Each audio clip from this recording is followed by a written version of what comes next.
नमस्कार, आप सभी के साथ हम जुड़ चुके हैं सिलगुड़ी शहर के एरबू मोड़ से, जहां पर बता दें मोड़ में फिलहाल यहां पर जो है बीजेपी की तरफ से विरोध प्रदर्शन जताया जा रहा है। हालांकि बता दें आरजीकर अस्पताल की घटने को लेकर के लगातार सिलगुड़ी शहर के यादवपुरा समेत बंगाल के है जहां भी आम लोग सड़कों पर आ रहे हैं, साथ ही साथ बीजेपी के कार्यकर्ता भी लगातार जो है सड़कों पर आ रहे हैं। फिलहाल जो तस्वीरें आप सभी के साथ दिखा रहे हैं, यहाँ पर बड़े बड़े दिग्गज नेता जो कि बीजेपी के सुकांतो मजूमदार समेत यहाँ पर राजू बिष्ट और कई ऐसे बड़े दिग्गज नेता यहाँ पर फिलहाल जो है सिलगुड़ी शहर के एरबू मोड़ में आए हुए हैं और आरजीकर अस्पताल की घटने को लेकर के लगातार जो मांग हो रही है मुख्यमंत्री पदोत्तेज का, वो तस्वीर आप सभी के साथ लगातार दिखा रहे हैं हम।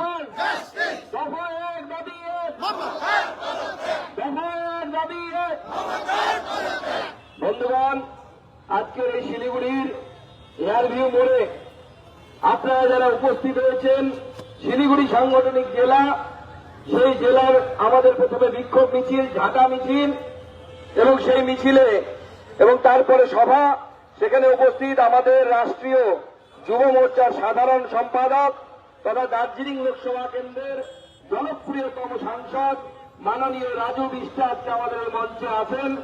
উপস্থিত আমাদের সম্মানীয় জেলা সভাপতি অরুণ মণ্ডল মহাশয়, দুজনকে একসাথে হাততালি দিয়ে সবাই মিলে স্বাগত জানাবেন আমাদের জেলা সভাপতি এবং জেলা সাংসদকে।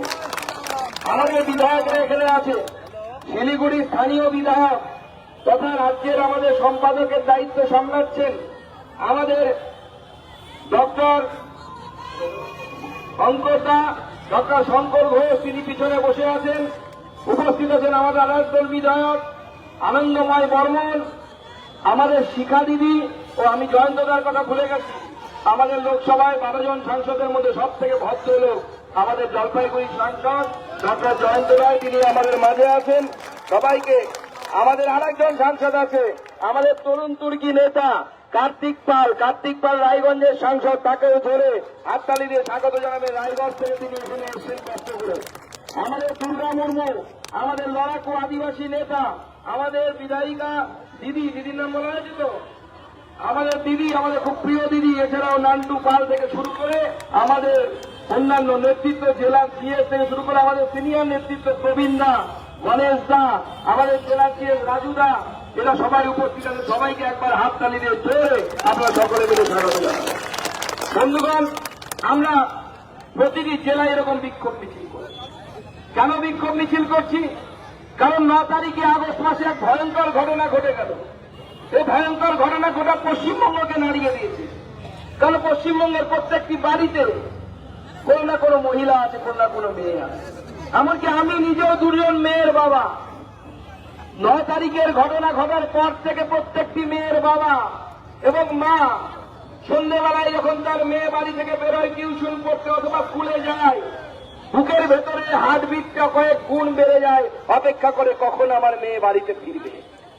কেন অপেক্ষা করে? কারণ মাননীয় মুখ্যমন্ত্রীর রাজত্বকালে আমরা অদ্ভুত নিদর্শন দেখলাম। যখন হ্যালির ধূমকেতু বেশ কয়েক বছর পর আসে, সেই ধরনের ঘটনা ঘটল মমতা বন্দ্যোপাধ্যায়ের দৌলতে। সরকারি জায়গায় সরকারি ডিউটি করা অবস্থায় একজন মহিলা ডাক্তার, পড়াশুনো জানা শিক্ষিতা মহিলা কলকাতার বুকে সরকারি প্রেমিসেসের মধ্যে ধর্ষিতা হলেন এবং তারপরে তাকে মার্ডার করা হলো।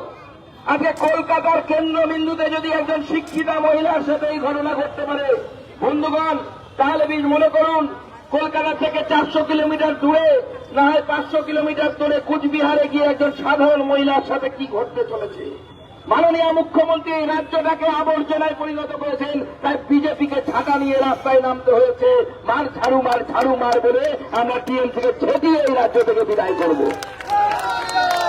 টিএমসিকে যদি ঝাঁটা দিয়ে আমরা বিদায় করতে না পারি, তাহলে আগামী দিনে আগামী প্রজন্ম এখানে শান্তিতে থাকতে পারবে না। আমরা অবাক হয়ে গেলাম 9 তারিখে যখন এই ঘটনা ঘটলো।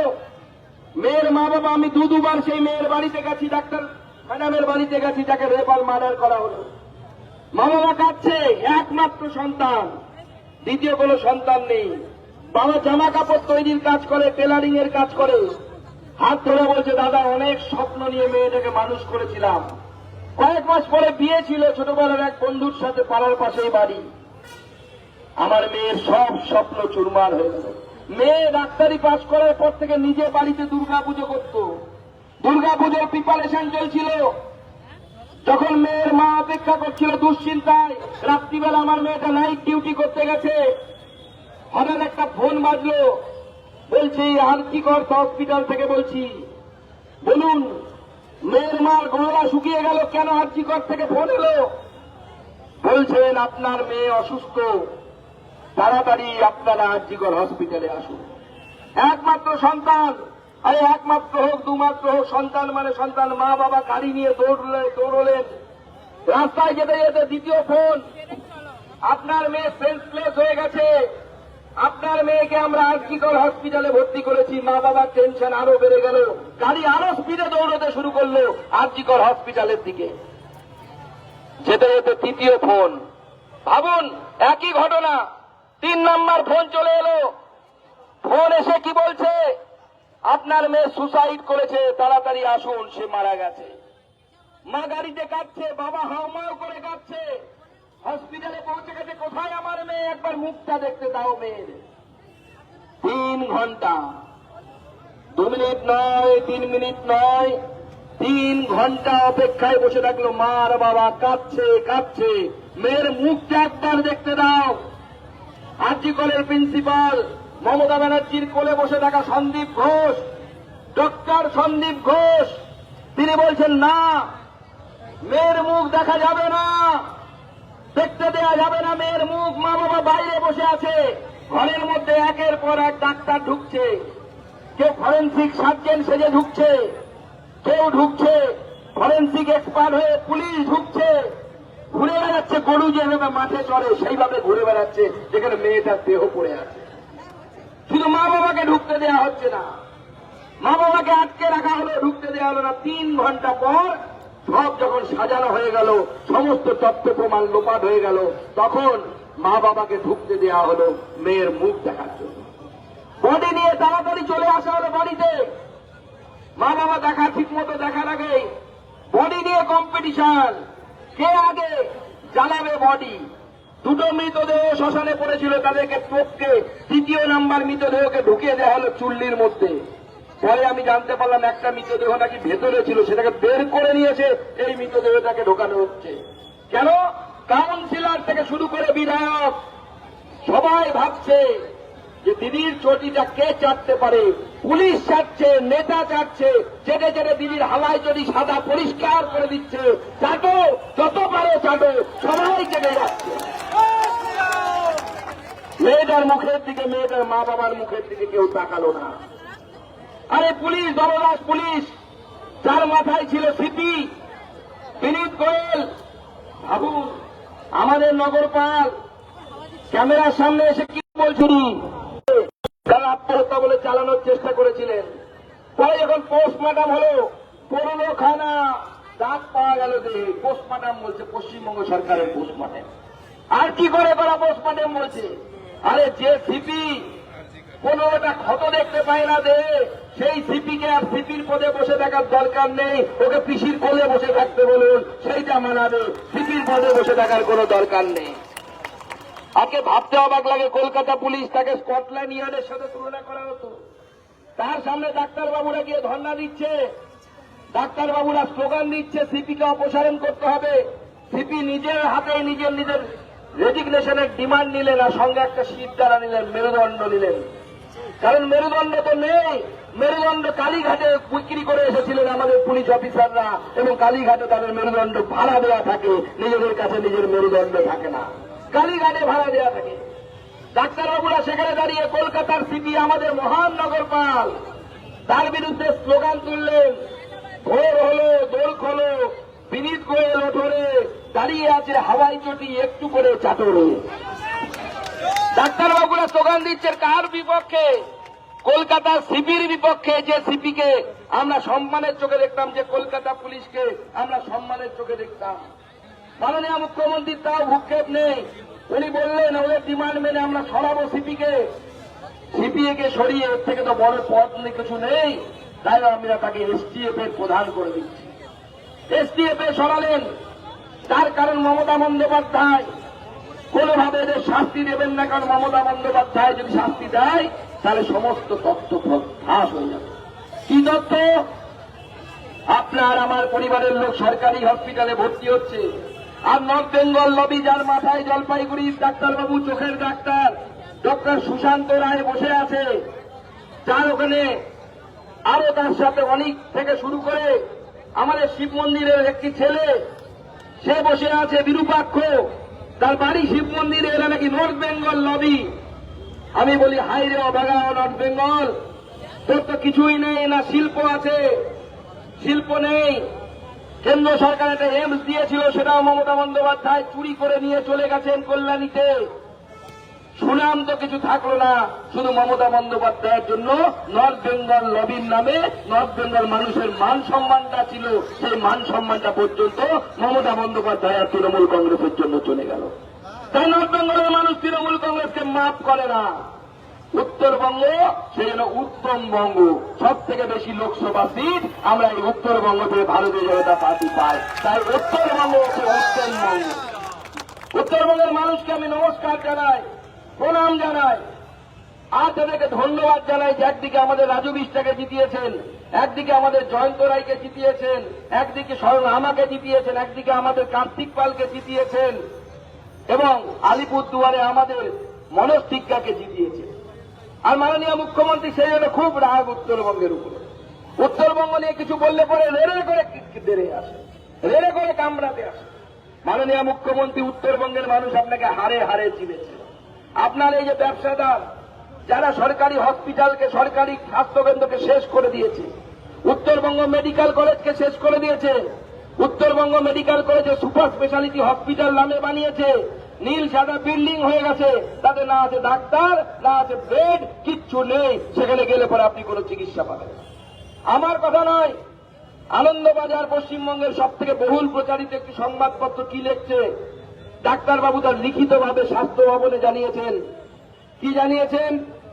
জানিয়েছেন যে যখন কোনো মহিলা গর্ভাবস্থায়, অর্থাৎ যখন বাচ্চা হবে সেই অবস্থায় যখন ভর্তি হচ্ছে, তাদেরকে গর্ভের যখন বাচ্চা জন্ম নেবে সেই সময় যদি অক্সিটোসিন ইঞ্জেকশন করা হচ্ছে, যে অক্সিটোসিন ইঞ্জেকশন হসপিটালে পাওয়া যায়, সেই অক্সিটোসিন ইঞ্জেকশন দিলে পরে মেয়েরা মারা যাচ্ছে, মায়েরা মারা যাচ্ছে। ডাক্তারবাবুরা সবাই মিলে চিঠি লিখেছেন যে ওষুধের মধ্যে নিশ্চয়ই কোনো ভেজাল আছে, নাহলে এত মা মারা যেতে পারে না। আর আপনারা শুনলে অবাক হয়ে যাবেন, আমার এখনো স্পষ্ট মুখ মনে পড়ছে।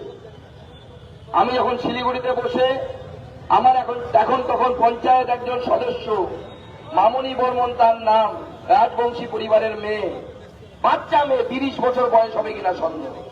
সে আজকে বালুরঘাট হসপিটালে ভর্তি হয়েছিল, সকালবেলা কি একটা ইঞ্জেকশন দিয়েছে, মেয়েটি এই বয়সে মারা যেতে বাধ্য হল। ইঞ্জেকশন দেওয়ার পরই মারা গেল।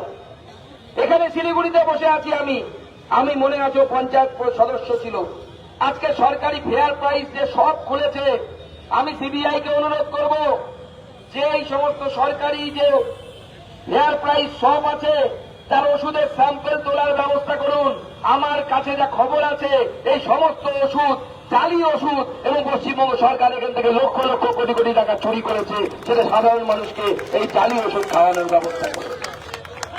আজকে ভাবতে পারেন, বিরূপাক্ষ যার বাড়ি শিব মন্দিরে, আজকে পেপারে দিয়েছে তার পাশের বাড়ির লোকের সাথে ড্রেন নিয়ে গন্ডগোল। ড্রেন, ফিরাজ হাকিম, মদন মিত্র, তারা তৃণমূল নেতাদেরকে ফোন করতে, আরে ছেলেরা ড্রেন নিয়ে পাশের বাড়ির সাথে গন্ডগোল দেখে নেই।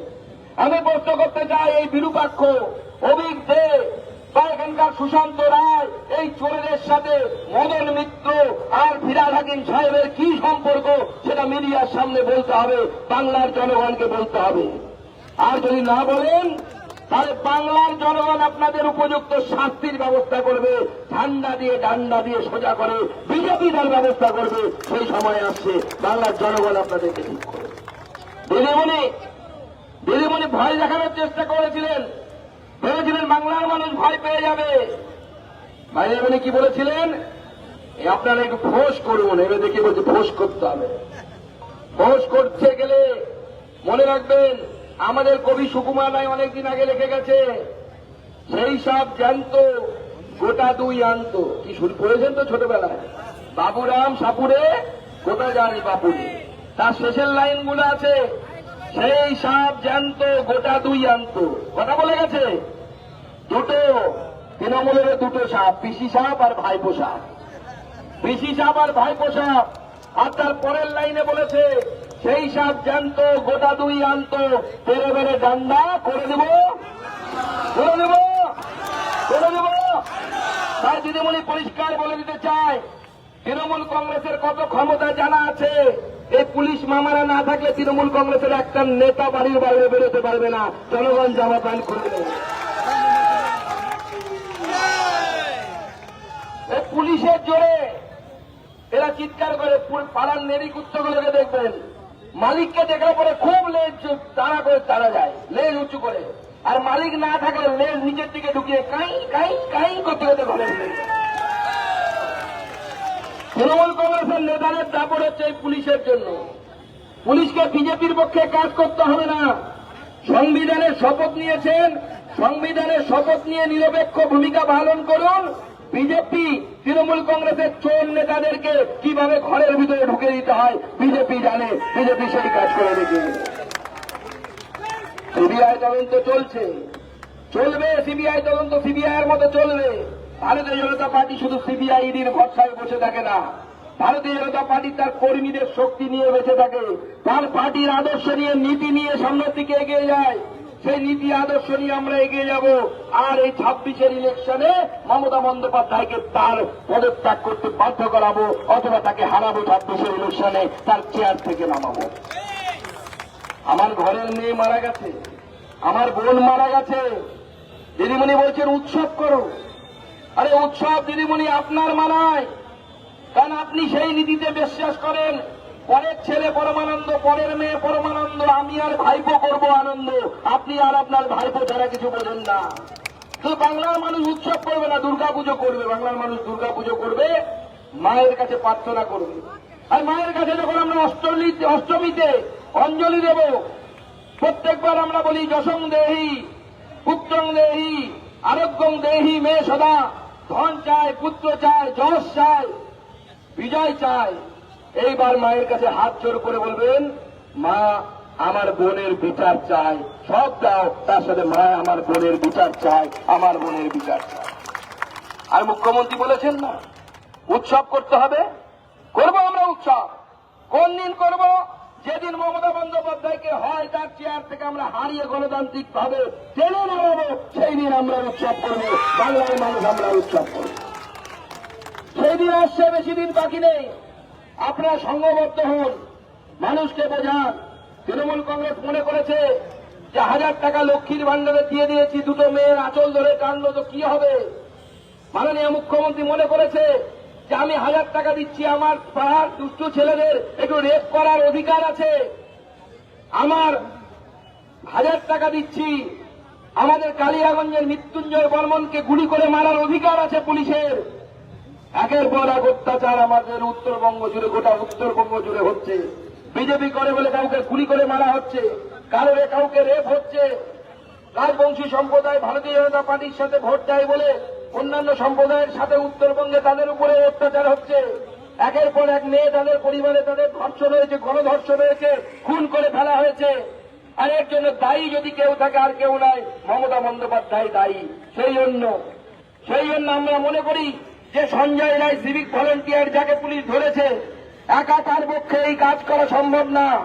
সঞ্জয় রায় একা দায়ী নয়। এই পচা গলা সিস্টেম যে জারি করেছে, এই পচা গলা সরকার যে চালাচ্ছে, সেই মমতা বন্দ্যোপাধ্যায় দায়ী। তাই বিজেপির দাবি দফা 1 দাবি 1, মমতার দফা 1 দাবি 1, দফা 1 দাবি 1, দফা 1 দাবি 1। আর মাননীয় মুখ্যমন্ত্রী কিন্তু আসার পর থেকে ধর্ষকদের ইনসেন্টিভ দিয়ে গেছেন। প্রত্যেকটা ধর্ষণের ঘটনা হয়েছে, আর আপনি বলেছেন ছোট ঘটনা। মেয়েটির চরিত্র খারাপ ছিল। কামদুনি হত্যাকাণ্ড আপনাদের মনে আছে কিনা? মেয়েটিকে রেপ করে 2 পা ধরে এইভাবে চিড়ে ফেলে দেওয়া হয়েছিল জলাসন্ধের মতো মহাভারতে। তার দোষীরা নিচু আদালতে শাস্তি পেয়েছিল, হাইকোর্টে গিয়ে সব ছাড়া পেয়ে গেছে। 3 জনের যাবজ্জীবন হয়ে গেছিল, 3 জন ছাড়া পেয়ে গেছে। কে ছিল অফিসার? সিআইডি ছিল তদন্তে, আর সিআইডি অফিসার ছিল হচ্ছে দিদিমণির প্রিয় বিনীত গোয়েল। তারা মনে ছাড়া পেয়ে গেছে। মাননীয় মুখ্যমন্ত্রী হাঁসখালিতে 14 বছরের বাচ্চা মেয়ে আপনার নেতার ছেলের দ্বারা রেপ অ্যান্ড মার্ডার, ধর্ষণ এবং খুন। আপনি মিডিয়ার সামনে দাঁড়িয়ে একজন মহিলা মুখ্যমন্ত্রী হয়ে বলছেন মেয়েটি প্রেগনেন্ট ছিল, ছেলেটির সাথে মেয়েটির সম্পর্ক ছিল। ঠিক লজ্জা লাগে মমতা বন্দ্যোপাধ্যায় যে আপনি আমার মুখ্যমন্ত্রী, আমার পশ্চিমবঙ্গের মুখ্যমন্ত্রী, এই জন্য আমরা লজ্জা পাই, ভারতীয় জনতা পার্টি লজ্জা পায়। এইরকম মুখ্যমন্ত্রী পশ্চিমবঙ্গ কেউ কোনো পায়নি। আপনি ভেবেছেন লক্ষ্মীর ভান্ডার দেব, 85,000 টাকার পুজোর টাকা দেব, বাংলার মানুষ সব ভুলে যাবে। বাংলার মানুষ ভুলেনি, ভুলবে না, ভুলতে চাইলেও বিজেপি ভুলতে দেবে না। আমরা সব জায়গায় মানুষকে মনে করাবো যে আপনার ঘরের মেয়ে, আমার ঘরের মেয়ে মমতা বন্দ্যোপাধ্যায়ের আমলে সুরক্ষিত নয়। তাই মমতা বন্দ্যোপাধ্যায়কে আর একদম বরদাস্ত করা যাবে না। ঝাড়ু মেরে তৃণমূল কংগ্রেসকে মমতা বন্দ্যোপাধ্যায় সহ এই রাজ্য থেকে গণতান্ত্রিক পদ্ধতিতে তাদেরকে তাড়িয়ে দিতে হবে, এই রাজ্য থেকে ছাড়া করতে হবে, এই রাজ্যের রাজনীতি থেকে ছাড়া করতে হবে। আগামী দিনে লড়াই করবেন তো? কি আমরা লড়বো তো? মমতা বন্দ্যোপাধ্যায়কে হারানোর জন্য সর্বশক্তি দিয়ে ঝাঁপাবো তো? তাহলে আমার সাথে প্রতিজ্ঞা নির্মাণ, ভারত মাতা কি, ভারত মাতা কি, ভারত মাতা কি।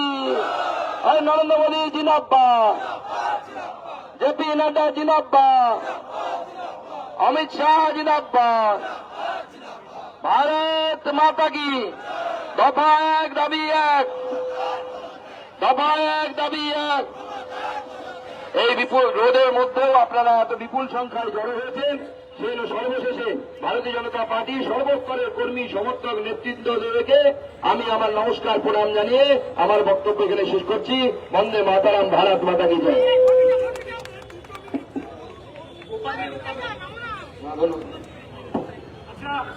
আজকে तो दर्शकों यहाँ पर जो तस्वीरें आप सभी के साथ दिखा रहे हैं सिलीगुड़ी शहर का एरबू मोड़ है, जहाँ पर बता दें बीजेपी का विरोध प्रदर्शन जो कि देखने को मिला, वो तस्वीर आप सभी के साथ लगातार दिखा रहे हैं, जहाँ पर आरजीकर की घटने को लेकर के लगातार जो है बीजेपी की तरफ से प्रदर्शन देखने को मिला। वही प्रदर्शन आज अभी आप सभी के साथ दिखा रहे हैं। आरजीकर की अस्पताल की घटने को लेकर के लगातार जो है लोग इंसाफ की मांग कर रहे हैं और बीजेपी के कार्यकर्ता लगातार जो है इस पर जो है लगातार मांग कर रहे हैं कि ताकि उस जिस तरीके से आरजीकर अस्पताल में इस महिला डॉक्टर के साथ दुष्कर्म और निर्मम तरीका से जो हत्या हुई थी, उस हत्या को लेकर के कहीं ना कहीं काफी ज्यादा लोग नाराज थे। पूरे बंगाल में प्रदर्शन हुए, लोग सड़कों पे आए और अभी भी बंगाल के कई ऐसी जगहों में लोग सड़कों पे आ रहे हैं।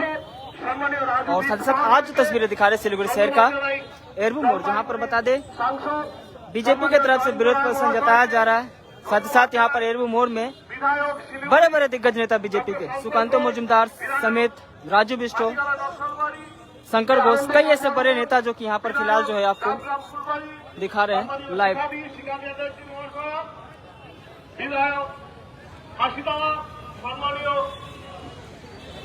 দুর্গা মুর্মু মহাশয়, আমাদের পাশের জেলা জলপাইগুড়ির সভাপতি সম্মানীয় শ্রী বাপি গোস্বামী, আমাদের রাজ্য কোষাধ্যক্ষ ভারতীয় জনতা পার্টির সম্মানীয় প্রবীণ আগরওয়াল মহাশয়, আমাদের পাশের যে লোকসভা রায়গঞ্জ লোকসভার এমপি মাননীয় কার্তিক পাল মহাশয় এবং আজকের সভায় যারা অংশগ্রহণ করেছেন ভারতীয় জনতা পার্টির কার্যকর্তা, নেতৃত্ব এবং সাংবাদিক বন্ধু শিলিগুড়ি যারা আমাদের এই প্রতিবাদ র্যালিকে যারা।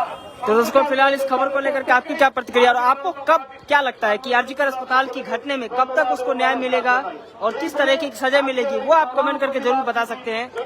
तब तक के लिए आप सभी से अलविदा लेते हैं। धन्यवाद।